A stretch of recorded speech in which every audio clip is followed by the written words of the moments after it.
Hello.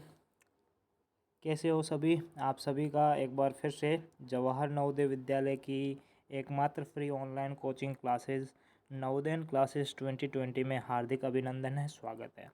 दोस्तों, जैसा कि आपको पता है कि अभी हमारे जो आईक्यू टेस्ट सीरीज़ चल रही है, जिसमें से हमने 19 आईक्यू टेस्ट कर लिए है और आज जो आईक्यू टेस्ट है मैथ आईक्यू टेस्ट, वो मैथ आईक्यू टेस्ट 20 नंबर का है।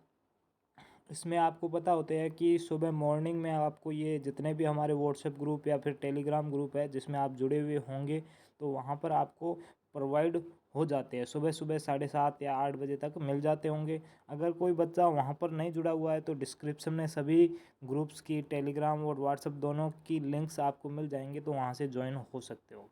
दूसरी बात कि इस मैथ आईक्यू टेस्ट आप सुबह मिल जाता है और शाम को 6 बजे इसका जो सॉल्यूशन होता है वो अभी हम कर रहे हैं। तो हर शाम को, सुबह को आपको आईक्यू टेस्ट मिलता है और शाम को सॉल्यूशन होता है।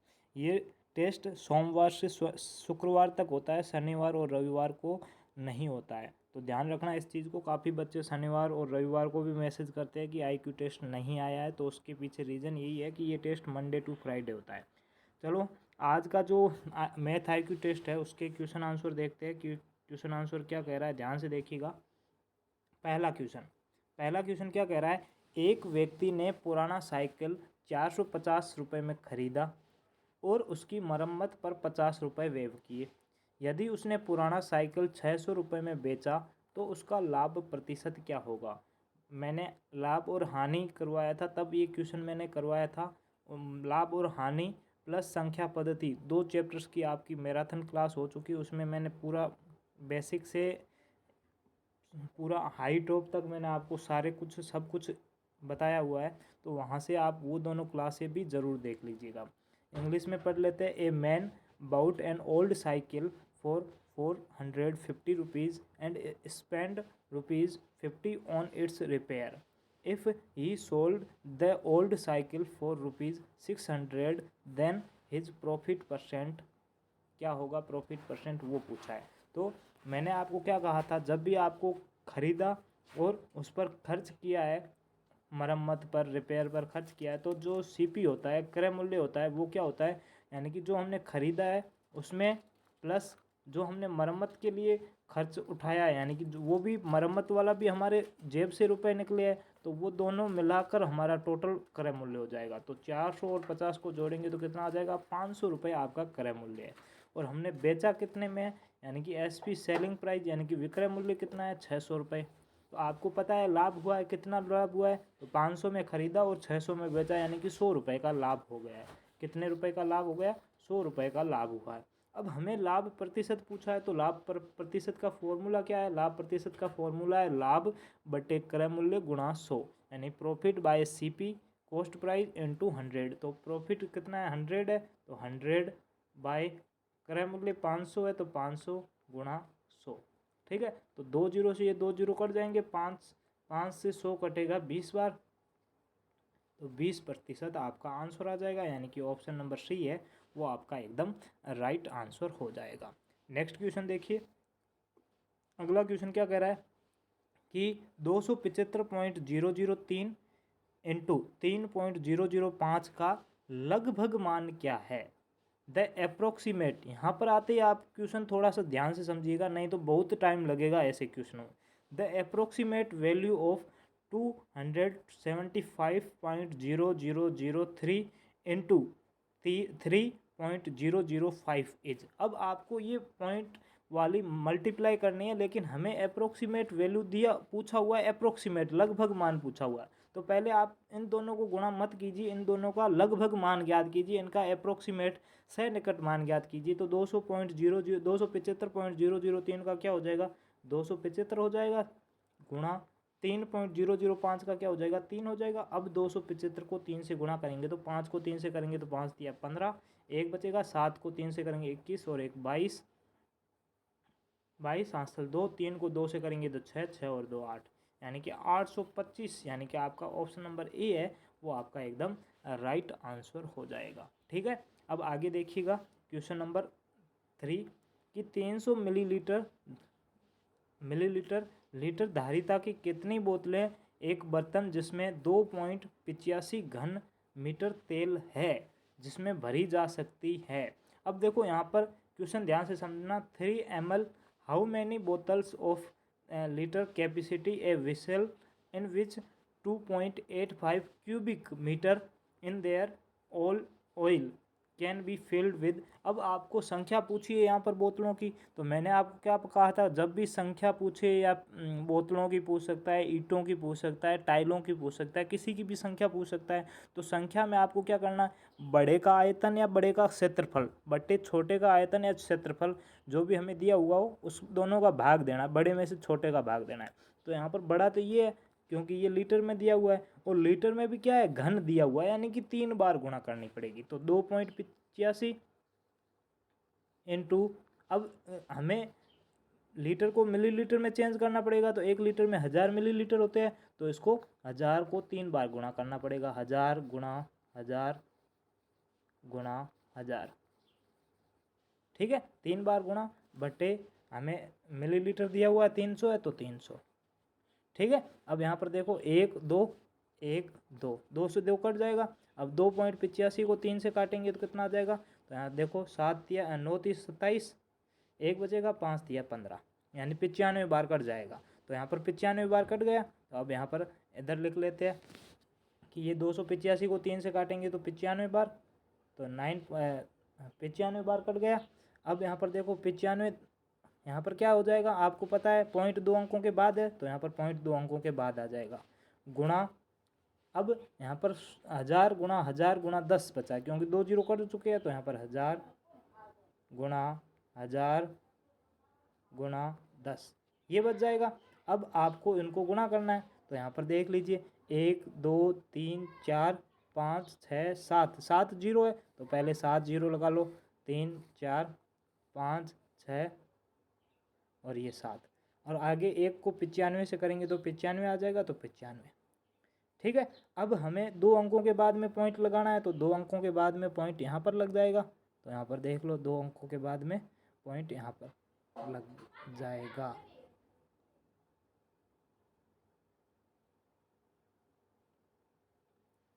क्यूब दिया हुआ है ना, तो पॉइंट भी 2 अंक पहले में और 2 2 3 बार लगेंगे, यानी 6 अंकों के बाद में पॉइंट लगेगा, तो 2 2 यहाँ पर पॉइंट लग जाएगा, यानी कि 950 आपका आंसर है वो एकदम राइट आंसर हो जाएगा। आपको एक बार मैं वापस से समझाता हूँ। यहाँ पर देखिए क्या दिया हुआ है, हमें दिया हुआ है कि 2.85 घन मीटर दिया हुआ है, यानी कि घन मीटर हमने 3 बार 1000 से गुणा किया है क्योंकि मीटर मिलीलीटर में चेंज करना था, ठीक है।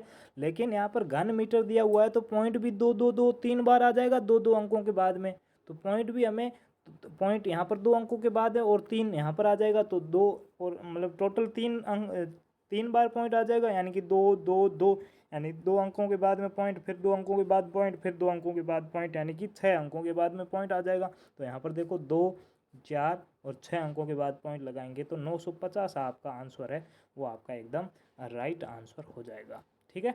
आगे देखिए क्वेश्चन नंबर 4, 12 और 15 का सर्वनिष्ठ गुणनखंड क्या है, the common factor of the 12 and 15। तो 12 और 15 का कॉमन गुणनफल क्या है, तो यहाँ पर देखिए 12 निकाल दो और 5, या 12 के गुणनफल कौन कौन से है, तो यहाँ पर 12 देखो और यहाँ पर 15 देखो। तो 12 का आपको पता है 1 पहला होगा और लास्ट में 12 होगा, वैसे वैसे 15 का पहला 1 होगा गुणनखंड और लास्ट वाला 15 होगा। अब 12 का दूसरे 2 में भाग, 2 का 12 में भाग जाता है, कितनी बार जाता है, 6 बार, तो 6 भी इसका होगा। 3 में भाग जाता है तो 3 का कितने बार जाता है, 4 बार जाता है, तो 4 भी होगा, यानी कि ये इसके 12 के हो गए। 15 में 2 का नहीं जाता, सीधा 3 का जाएगा, कितनी बार जाएगा, 5 बार जाएगा, तो 5 हो गया, और उसके अलावा किसी का भाग नहीं जा रहा है तो यहाँ पर नहीं जा रहेगा। अब इसके कॉमन फैक्टर क्या है, यानी कि एकदम सेम के सेम दोनों में एक जैसे हो, तो एक तो 1 है तो 1 आ जाएगा, दूसरा 3 है तो यहाँ पर 3 आ जाएगा, तो 1 और 3। अब 1 और 3 उसके अलावा कुछ भी नहीं है, तो 1 और 3 यानी कि ऑप्शन नंबर डी है वो आपका एकदम राइट आंसर हो जाएगा, ठीक है। यानी कि 12 और 15 के जो कॉमन फैक्टर है वो कौन कौन से, 1 और 3 है वो कॉमन फैक्टर है। अब यहाँ पर देखो 20.808, 20.00, 20.98 एवं 20.004 का योग क्या होगा? What is the sum of 20.08, 20.00, 20.98 and 20.004? तो यहाँ पर देखिएगा हमें ऐड करना है सबको, तो यहाँ पर ऐड कर देते हैं 20.08, दूसरा है 20.00, तीसरा है 20.98, चौथा है 20.004, 004। ठीक है, अब यहाँ पर इनका जोड़ करेंगे तो 4, 8 और 8 16, हासिल 1, 1 और 9 10, 10 का 0, हासिल 1, 1 का यहाँ पर 1 और 4 दूनी 8, यानी 81.064 आपका आंसर हो जाएगा। 81.064 यानी कि ऑप्शन नंबर डी है वो आपका एकदम राइट आंसर हो जाएगा। ठीक है, यहाँ तक समझ में आ चुका होगा। सिर्फ जोड़ करने या पॉइंट का ध्यान रखना है, पॉइंट के नीचे पॉइंट लगाना ज़रूरी है। आगे देखो, एक व्यक्ति ने घर की मरम्मत के लिए 20,000 रुपये उधार लिए जो उसे 10% वार्षिक ब्याज पर 2 वर्ष में वापस करने हैं। ब्याज सहित 2 वर्ष बाद उसने कितनी राशि वापस सही की है वो है, यानी कि आपको यहाँ पर पूछा है कि कोई भी एक व्यक्ति है, जैसे मैं हूँ, मुझे घर बनाना है तो मैंने 20,000 रुपये उधार ले लिए 2 वर्ष के लिए और 10% वार्षिक दर पर लिए। अब मुझे 2 वर्ष बाद में टोटल कितनी राशि चुकानी पड़ेगी जिसमें ब्याज भी होगा और मैंने जो उधार लिया है मूलधन वो भी होगा। तो यहाँ पर मैंने आपको कहा था टोटल हम चुकाएंगे तो उसको क्या बोलते हैं? मिश्रधन बोलते हैं। यानी कि हमें ज्ञात क्या करना है? मिश्रधन ज्ञात करना है। उससे पहले हम साधारण ब्याज ज्ञात करते हैं, हमें ब्याज कितना चुकाना पड़ेगा ये भी पता होना चाहिए। तो ब्याज का फॉर्मूला क्या है? SI बराबर मूलधन गुणा दर गुणा समय बटे 100, principal into rate into time by 100। तो यहाँ पर मूलधन कितना है? 20,000, तो 20,000 गुणा दर कितनी है? 10% गुणा समय 5 वर्ष बटे 100। ठीक है, तो 1 और 2, 1 और 2। ठीक है, 200 को 100 से 10 से गुणा करेंगे तो 2,000, 2,000 को 5 से करेंगे तो 10,000।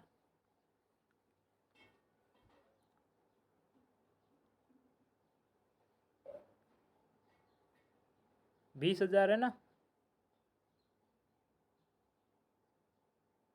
5 वर्ष नहीं है, 2 वर्ष है, सॉरी, एक बार वापस मैं सोच रहा हूँ ज़्यादा कैसे जा रहा है। अब यहाँ पर देखो कि 20,000 है, 10% वार्षिक है, 2 वर्ष के लिए, तो यहाँ पर 2 वर्ष आ जाएगा, 5 वर्ष लिख लिया था, गुणा बटे 100। तो 2 जीरो से ये 2 जीरो कट जाएंगे, 200 को 10 से करेंगे 2,000, 2,000 को 2 से करेंगे तो 4,000 आ जाएगा, यानी कि ब्याज कितना आ जाएगा? 4,000। अब हमें मूलधन मिश्रधन ज्ञात करना है, टोटल अमाउंट ज्ञात करना है। तो अमाउंट, टोटल अमाउंट मिश्रधन का फॉर्मूला क्या है? मूलधन प्लस ब्याज, मूलधन प्लस ब्याज, यानी कि मूलधन कितना है? 20,000, 20,000 में 4,000 को जोड़ेंगे तो 24,000, यानी कि आपका ऑप्शन नंबर सी है वो आपका एकदम राइट आंसर हो जाएगा। नेक्स्ट क्वेश्चन देखिए, अरुण 1 सेंटीमीटर के किनारे वाले घनों से एक घनाभ बनाता है। इस घनाभ का आयतन क्या होगा? Arun formed a cube from cubes of eggs 60 metre 1, what will be the volume of his cuboid? अब यहाँ पर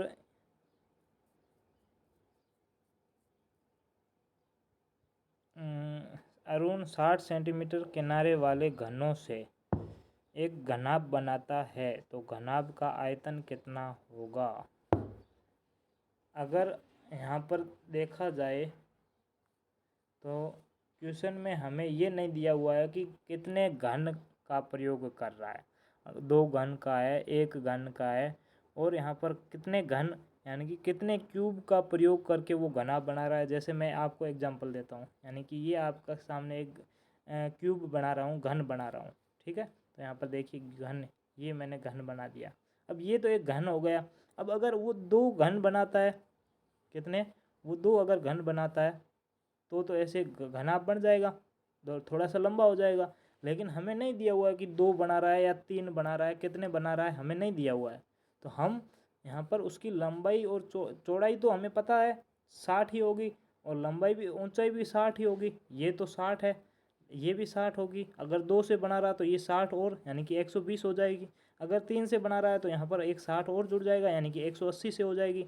लंबा, चौड़ाई और ऊंचाई तो 60 60 सेम रहेगी, लेकिन लंबाई का अंतर आ जाएगा। अगर वो 2 से बना रहा है तो लंबाई 120 हो जाएगी, अगर वो 3 से बना रहा है तो लंबाई 180 हो जाएगी, जो कि हमें नहीं दिया हुआ है कि कितने घनों से बना रहा है। तो इसका हम एग्जैक्ट आंसर नहीं ज्ञात कर पाएंगे कि उसका जो आयतन होगा वो क्या होगा। इसीलिए ये इस क्वेश्चन में आप बोनस काउंट कर लेना। शायद कुछ संख्या लिखनी थी वो नहीं लिख पाया है, मिस प्रिंटिंग हो गया होगा, मिस टाइप हो गया होगा।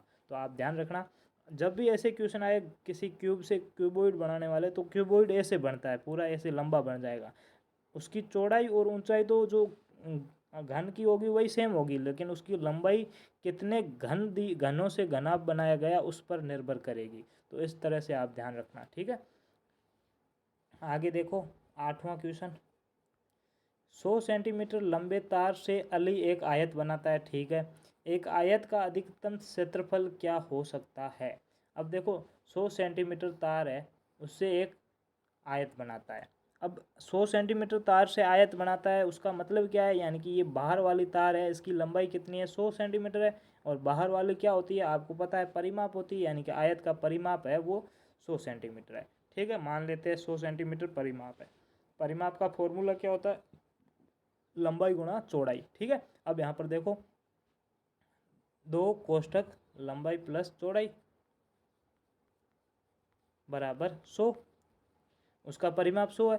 2 यहाँ पर गुणा में उधर जाती है भाग में, तो लंबाई प्लस चौड़ाई इक्वल टू 50। 100 में 2 का भाग देंगे तो 50, यानी कि अब 2 ऐसी संख्याएं लेनी है जिनको जोड़ें तो 50 आ जाए, जिनको जोड़ें तो 50 आ जाए। तो अब देखो आप मान सकते हो, क्या मान सकते हो, अगर आप 40 और 10 मान सकते हो, ठीक है। 30 गुणा 20 मान सकते हो, या फिर आप 25 गुणा 25 करोगे तो वो आएगा नहीं, आयत बनेगा नहीं, तो 26 गुणा 24 मान सकते हो। अब अधिकतम पूछा है, यानी कि इन सबको गुणा करने पर जिसका ज़्यादा आएगा वही पूछेगा। तो यहाँ पर इनको गुणा करेंगे तो कितना आ जाएगा 400, इनको गुणा करेंगे तो 0 0 600, और 24 और 26 अगर मानेंगे तो गुणा करेंगे तो क्या आ जाएगा, 1 मिनट, 24 और 26 को गुणा करते हैं,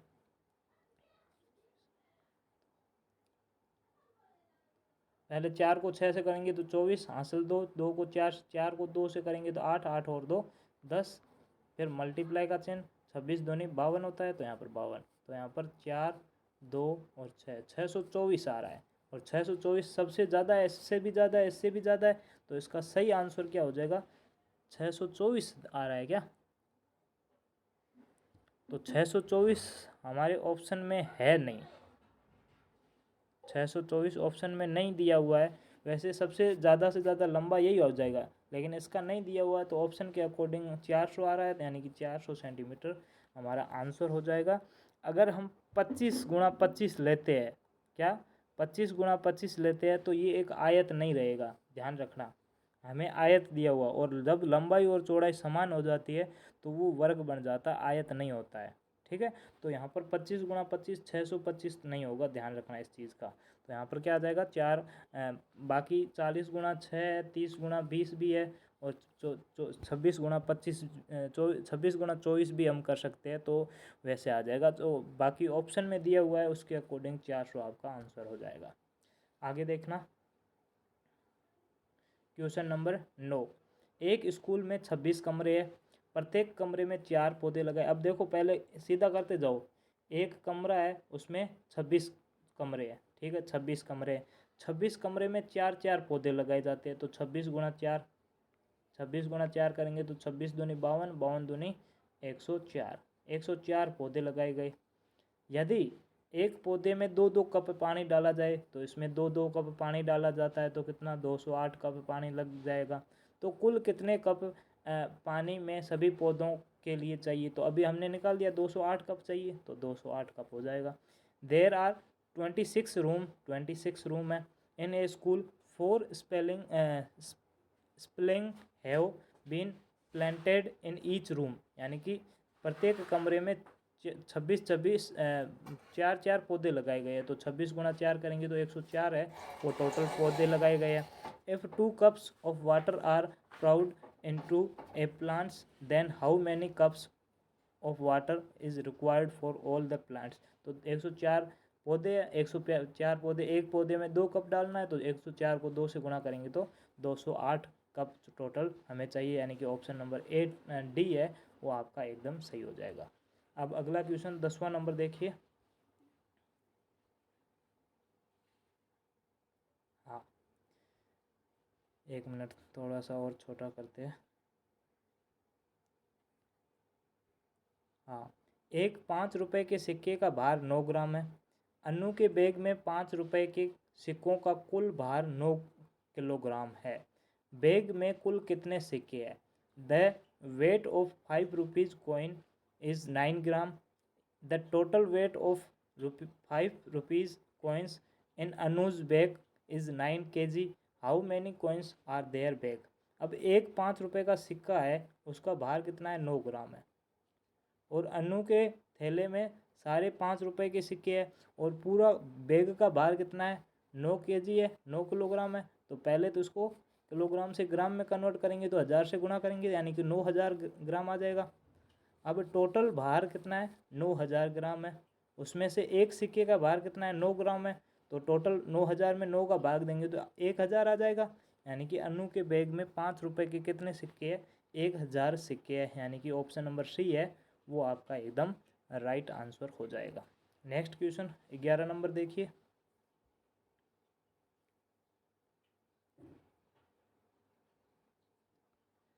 12 सेंटीमीटर लंबे और 6.5 सेंटीमीटर चौड़े आयत का क्षेत्रफल क्या होगा? यहाँ पर सिंपल क्षेत्रफल एरिया पूछा है। 12 centimetre long and 6.5 centimetre breath या फिर चौड़ा दिया हुआ है, ठीक है। What will be the area of the void rectangle, यानी कि उसका रेक्टेंगल का एरिया क्या होगा, यही पूछा है। तो सिंपल दोनों को मल्टीप्लाई करना पड़ेगा। तो 12 गुणा 6.5 गुणा करेंगे, 12 पंजू 60, आंसर 6, 12 छंग 72, 72 और 6 78। पॉइंट के एक अंक के बाद में पॉइंट है तो यहाँ पर एक अंक के बाद में लगाएंगे तो 78 हो जाएगा, यानी कि आपका ऑप्शन नंबर बी है वो आपका एकदम राइट आंसर हो जाएगा। लेकिन यहाँ पर देखिए, यहाँ पर घन मीटर दिया हुआ है, बी में घन मीटर दिया हुआ है। घन आयतन निकालते हैं तब घन मीटर आएगा, तो यहाँ पर आंसर आपका वर्ग मीटर वाला आ जाएगा। वर्ग मीटर एरिया के लिए होता है और घन मीटर है, क्यूब मीटर है, वो आयतन के लिए होता है। तो यहाँ पर बी गलत हो जाएगा और ए ऑप्शन है वो आपका एकदम राइट आंसर हो जाएगा, ठीक है। कभी कभी ये यूनिट भी पीछे अलग अलग दी हुई होती है तो कन्फ्यूज़ हो जाते हो, तो ध्यान रखना। एरिया के समय आपका वर्ग मीटर स्क्वायर मीटर होगा और घन मीटर आयतन के समय होगा। एक रेडियो, अगला क्वेश्चन 12 नंबर, एक रेडियो 680 रुपये में बेचने पर दुकानदार को 120 रुपये का घाटा होता है। 120 रुपये लाभ कमाने के लिए रेडियो को कितने में बेचना चाहिए? By a selling a radio 680 rupees, a shopkeeper make a loss of 120 rupees. For how much should the radio be sold to make profit of 120 rupees, यानी कि पहले उसने 680 रुपये में रेडियो को बेचा। रेडियो को बेचने से उसको 120 रुपये का घाटा हो गया, नुकसान हो गया। अब नुकसान हो गया, अगर वो नुकसान नहीं होता तो दोनों को जोड़ते तो कितना आ जाता? यानी कि 800 रुपये आ जाता। यानी कि 800 रुपये में उसने रेडियो को ख़रीदा था, तभी उसने 680 में बेचा, तभी उसको 120 रुपये का नुकसान हो गया। यानी कि उसका क्रय मूल्य सीपी क्या हो जाएगा? 800 रुपये हो जाएगा। अब हमें क्या कहा गया है कि अगर 120 रुपये में उसको मतलब कि लाभ कमाना है तो वो कितने में बेचेगा? तो 800 रुपये में तो उसने परचेज़ किया, अगर उसको 120 रुपये का लाभ कमाना है तो 120 रुपये और ऐड कर दो, तो यहाँ पर 920 रुपये में उसको बेचना पड़ेगा, तभी उसको 120 रुपये का लाभ होगा। यानी कि ऑप्शन नंबर डी है वो आपका एकदम राइट आंसर हो जाएगा, ठीक है। अब नेक्स्ट क्वेश्चन देखिए, अगला क्वेश्चन क्या दिया हुआ है? एक जिले की जनसंख्या 20 लाख है। यदि प्रति वर्ष जनसंख्या में 1.1% वृद्धि होती है तो एक वर्ष के अंत में इस जिले की जनसंख्या क्या होगी? The population of district is 20 lakhs. If the population increase by 1.1% every year, then what will be the population of the district at the end of the 1 year? यानी कि एक साल में उनकी पॉपुलेशन कितनी हो जाएगी। तो अभी हमने यहाँ पर ऊपर पढ़ा था कि एक साल में कितनी पॉपुलेशन बढ़ती है, 1.1% बढ़ती है। तो 20 लाख का 1.1% निकालो, तो यहाँ पर 20 लाख इंटू 1.1/100, 2 जीरो से 2 जीरो काट दो, पीछे कितने 4 जीरो बच जाएंगे, तो 4 जीरो, और 11 को 2 से गुणा करेंगे तो 11 दूनी 22। अब पॉइंट यहाँ पर एक अंक के बाद में, तो यहाँ पर एक अंक के बाद में, तो यहाँ पर कितनी पॉपुलेशन कितनी इंक्रीज हो गई, 22,000 पॉपुलेशन है वो इंक्रीज हो गई। पहले 20 लाख थी, पहले 20 लाख पॉपुलेशन थी, जिसमें से 22,000 एक साल में बढ़ गई है। तो टोटल पॉपुलेशन कितनी हो जाएगी, 20,22,000, 20,22,000। यानी कि आप इसको अगर पॉइंटों में सीधा लिखना चाहो तो 20.2 लाख आपका आंसर हो जाएगा। यानी कि ये 20.22,000 है ना, 20,22,000 है, तो इसको हम 20.2 लाख भी बोल सकते हैं। यानी कि ऑप्शन नंबर सी है वो आपका एकदम राइट आंसर हो जाएगा। ठीक है, सॉरी 2 लाख नहीं है, 22 लाख है ना, तो 20.22 लाख आ जाएगा। ये 20.2 है, तो इसका मतलब है 22,20,20,000 है, लेकिन हमारी 20,22,000 है ना, तो यहाँ पर ऑप्शन नंबर डी है वो आपका एकदम राइट हो जाएगा, 20.22 लाख। ठीक है, आगे देखो क्वेश्चन नंबर 14। 2 दशमलव का गुणनखंड 14.837 है। यदि इनमें से एक 4.01 यानी कि 4.01 है, तो दूसरा दशमलव क्या होगा। The product of two decimal is 14.837। If one of this is 4.01, what is the second decimal point. यानी कि दूसरी संख्या क्या होगी, यही पूछा है। मान लेते हैं कि पहली संख्या यहाँ पर दी है 4.01, दूसरी संख्या x मान लेते हैं, और दोनों को गुणा करते हैं तो उनका टोटल गुणनफल है वो दिया हुआ है 14.837, यानी 837। अब पहली संख्या ये गुणा में है तो उधर जाते ही भाग में हो जाएगी, तो यानी कि 4.01। अब नीचे पॉइंट के बाद में 2 अंक है, हटाएंगे तो ऊपर 2 जीरो लग जाएंगे, और ऊपर पॉइंट के बाद में 3 अंक है तो नीचे 3 जीरो आ जाएंगे। यानी कि कितना आ जाएगा, तो यहाँ पर देखो कि 14,837 है, 14,837, और 2 जीरो नीचे 401 और 3 जीरो। ठीक है, अब यहाँ पर देखो 1 जीरो, 2 जीरो से 2 जीरो कट हो जाएगा। अब 14,837 में 4,010 का भाग देना है। तो आपको पता है 14 का पहाड़ा 3 बार बोलेंगे तो 4 तिया 12 आएगा, तो इसको एक बार 3 से गुणा करेंगे तो कितना आ जाएगा, तो 0, 3 को 1 से करेंगे तो 3, वापस 0 से करेंगे 0, 3 को 4 से करेंगे तो 12, यानी कि 12,030 आ रहा है। यानी कि 3 तो आ जाएगा, पहले 3 आ जाएगा 3। अब इसमें से ये घटाएंगे तो कितना आ जाएगा, तो यहाँ पर घटाएंगे तो 7 में से 0 को घटाएंगे तो 7, 3 में से 3 को घटाएंगे तो 0, फिर 8 में से 0 को घटाएंगे तो 8, और 14 में से 12 को घटाएंगे तो 2 आ जाएगा। ठीक है, पॉइंट लग जाएगा, तो यहाँ पर एक और 0 आ जाएगा। अब ये 28 हो गया। 28 को आपको पता है 4 को 7 से गुणा करेंगे तब 28 आएगा, तो यहाँ पर 3.7 आ जाएगा, 3.7। यानी कि आपका ऑप्शन नंबर बी है वो आपका एकदम राइट आंसर हो जाएगा। ठीक है, नेक्स्ट क्वेश्चन देखिए, ये आपको फ्रैक्शन वाला है। यहाँ पर देखिए, निम्नलिखित को सरल करने पर क्या प्राप्त होगा। Simplifying the following will be give. आपको 1/24 माइनस 1 प्लस 7/36 का मान क्या होगा, ये पूछा हुआ है। क्या दिया हुआ, 1/24 माइनस 1 प्लस 7/36। ठीक है, पहले तो ये मिश्र भिन्न को साधारण भिन्न में बदलते हैं, तो 24 एकम 24, 24 और 1 25/24 आ जाएगा, तो 25/24 माइनस 1/1, 1/1 प्लस 7/36, तो 7/36। ठीक है, अब यहाँ पर इसका सबका एलसीएम लेंगे तो कितना आ जाएगा, तो 36 और 24 का एलसीएम लेंगे तो 72 आ जाएगा। ठीक है, यहाँ पर आप लेकर भी देख सकते हो, यहाँ पर देख लो 24 और 36 का लेना है, 24 और 36।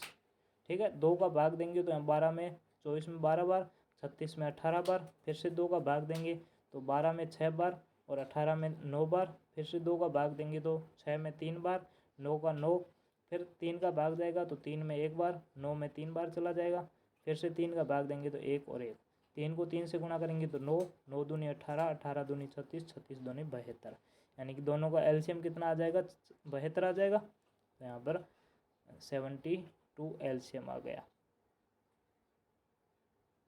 ठीक है, 72 आ गया। अब 72 में 24 को डिवाइड करेंगे तो 3 आ जाएगा, 3 को 25 से गुणा करेंगे तो 75, 25 दिया 75, माइनस 72 में 1 का भाग देंगे तो 72, यानी कि 72 में 1 का भाग देंगे तो 72, 72 को 1 से गुणा करेंगे तो 72 ही आ जाएगा।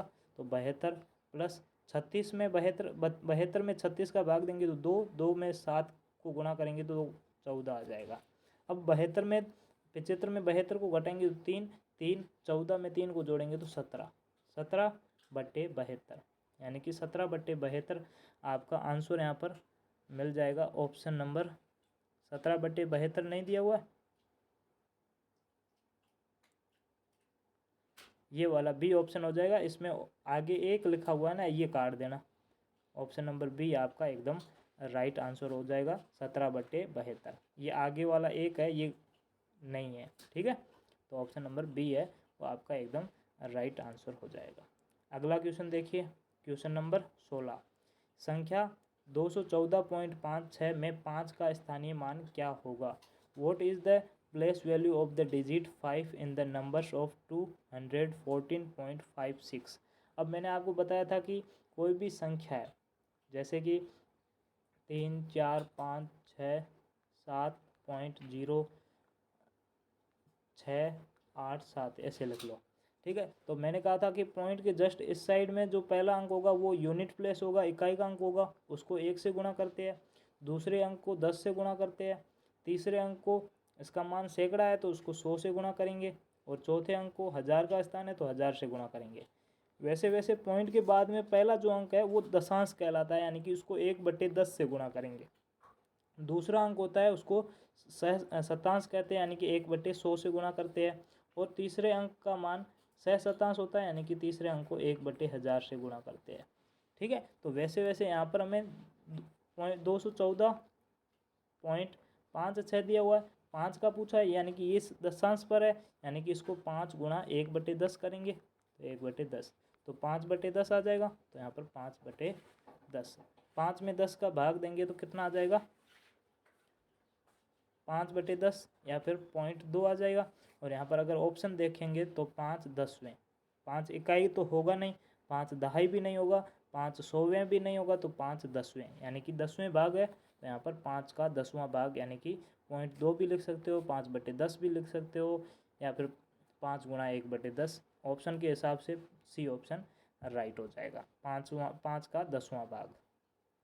17 नंबर क्वेश्चन देखिए, अमिता ने अपने बाग का चित्रण 11:55 पर शुरू किया और 12:05 पर पूरा किया। चित्र बनाने में उसे कितना समय लिया? Amita start painting her garden at 11:15 AM and completed it at 12:05 PM.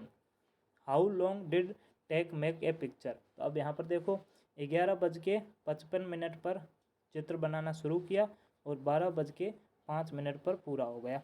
तो 12 बजेगी बीच में, 11:55 से 12 बजने में 5 मिनट लगेंगे, तो ये 5 मिनट ये, और 12 से 5 बजेगी तो कितना समय लगेगा 5 मिनट का, तो 5 मिनट ये, तो 5 और 5 टोटल कितना मिनट समय लगेगा, तो टोटल 10 मिनट का समय लगेगा, यानी कि ऑप्शन नंबर सी है वो आपका एकदम राइट आंसर हो जाएगा। अब आगे क्वेश्चन 18वां क्वेश्चन देखिए, 18वां क्वेश्चन क्या कह रहा है? 61/10,000 को दशमलव में कैसे लिखा जाएगा? How is 61/10,000 written in decimal? तो सिंपल मैंने बता के रखा है, 61/10,000, नीचे जितने जीरो है उतना अंक छोड़ के ऊपर पॉइंट लगा लो। तो नीचे देखो 3 और 1 4 अंक है, 4 जीरो है, तो ऊपर 4 अंक छोड़ के पॉइंट लगा लो। तो 2 अंक तो यहाँ पर दिया हुआ है 61, 2 अंक और, यानी कि 2 जीरो आगे लगा लो, फिर पॉइंट लगा लो, यानी कि 0.0061 आ जाएगा आपका राइट आंसर, यानी कि ऑप्शन नंबर डी है वो आपका एकदम सही आंसर हो जाएगा। ठीक है, अब अगला क्वेश्चन 19 नंबर देखिए, क्या दिया हुआ है कि एक संख्या 50 से कम है, 7 की गुणज है, उस संख्या के कुल 3 गुणनखंड है, वह संख्या क्या है। यानी कि संख्या 50 से कम है, तो 50 से कम है, ये तो डी ऑप्शन में तो 70 दिया हुआ है, तो ये तो कट जाएगा। 7 की गुणज है, यानी कि 7 के पहाड़े में आती है, तो 7 दूनी 14 भी होता है, 7 छंग 42 भी होता है, 7 7 49 भी होता है। उसके कुल गुणनखंड है वो 3 है। अब कुल गुणनखंड कितने हैं, 3 गुणनखंड है। तो अब देखो 14 है, 14 के गुणनखंड कितने हैं, तो एक तो 1 है और एक 14 है, एक तो 1 है एक 14 है, क्या एक 1 है और एक 14 है, और एक बीच में 2 का भी भाग जाता है, तो 2 और 7 ये भी गुणनखंड हो जाएंगे। तो इसके गुणनखंड 3 तो नहीं 4 दिए हुए, तो ये 14 भी कट जाएगा अपना, तो यहाँ पर 14 को भी काट दो। 14 के फैक्टर कितने हो रहे हैं, 3 की जगह 4 हो रहे हैं, तो यहाँ पर 4 गुणनखंड नहीं होंगे, तो यहाँ पर 14 भी कट हो जाएगा। अब 42 है, 42 है, तो 42 में भी ध्यान से देखो, 1 और 42 तो होंगे होंगे, इसके बाद में 2 का भाग जाएगा, तो 42 में 2 का भाग देंगे तो 21 भी होगा, और भी किसी का भाग जाएगा, 4 का भी शायद, 4 का नहीं 7 का, और 6 का भाग जाएगा तो 7 आ जाएगा, तो इसके 6 गुणनखंड हो जाएंगे। 42 के कितने गुणनखंड हो जाएंगे, 6 हो जाएंगे, टोटल 6 गुणनखंड हो जाएंगे, फैक्टर हो जाएंगे, तो ये भी गलत हो जाएगा। पीछे ये 49 बचेगा जो कि आपका राइट आंसर होगा। अब 49 के कौन से 3 फैक्टर है, कौन से 3 गुणनखंड है, तो ध्यान से देखिए। अब इसके फैक्टर, एक तो 1 और एक 49 तो होगा ही होगा, एक तो 1 है एक 49, ये तो दोनों फैक्टर होंगे होंगे। इसके अलावा इसमें 7 का भाग जाता है और 7 ही आता है, तो इसके फैक्टर टोटल कितने हो जाएंगे, 3 हो जाएंगे। तो आपका ऑप्शन नंबर सी है वो आपका एकदम राइट आंसर हो जाएगा। लास्ट क्वेश्चन देखिए, एक पार्क में 14 पंक्तियां हैं, प्रत्येक पंक्ति में 420 कारों को खड़े करने का स्थान है, पार्क में कुल कितनी कारें खड़ी हो सकती है। There are 14 row in a car park, each row has parking space for 420 cars, how many cars can parked in the park. यानी कि पार्क में कितनी कार को पार्क किया जा सकता है। अब देखो, जैसे कि यहाँ पर मान लो ऐसे रो बनी हुई है, ऐसे कॉलम बने हुए हैं, ऐसे 12 कॉलम बने हुए हैं, और एक कॉलम में यहाँ पर 420 गाड़ियाँ खड़ी की जा सकती है, दूसरे में भी 420, तीसरे में भी 420, चौथे में भी 420, पाँचवें में भी 420, ऐसे 14 पंक्तियाँ हैं, और 14 पंक्तियाँ एक पंक्ति में 420, और टोटल 14 पंक्तियाँ, तो 14 को गुणा करेंगे तो यहाँ पर कितना आ जाएगा, 0 का 0, 14 दूनी 28, हासिल 2, 14 दूनी 28, 28 दूनी 56, यानी 14 जो के 56, 56 और 2 58, यानी कि 5880 आपका आंसर हो जाएगा। यानी कि आपका ऑप्शन नंबर ए है वो आपका एकदम राइट आंसर हो जाएगा। ठीक है, अब देखो ये 20 क्वेश्चन हो चुके हैं, तो आज के लिए इतना ही, अगले फिर नेक्स्ट IQ टेस्ट में मिलते हैं। तो दोस्तों आज के लिए इतना ही, ओके बाय, थैंक यू।